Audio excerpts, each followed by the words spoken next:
乡亲大家平安，今仔日是新历的7月初1，旧历的5月29，礼拜一。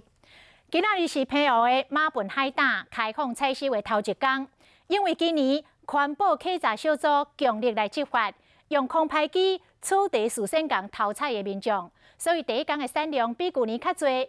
虽然这个产量增加了，价数也是真悬，一公斤为去年的1,500块起到1,700块。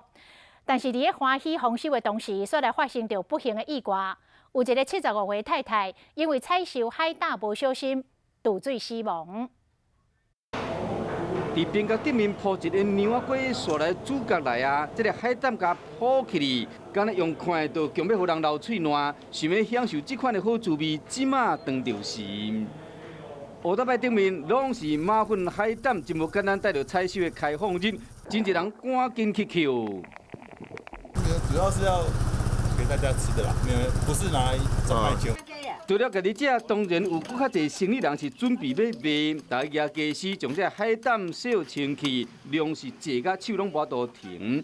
因为今年伫个环保稽查小组强力的执法之下，效果真好，嘛有头一天的产量比去年更较侪，当时价销嘛有起价。就1公斤1,700这样。有的有卖1,800。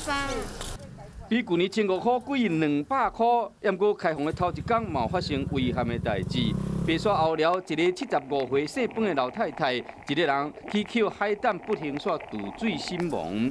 警方提醒讲，这海域流水变化真大，若去捡海胆爱照判，同时要注意安全。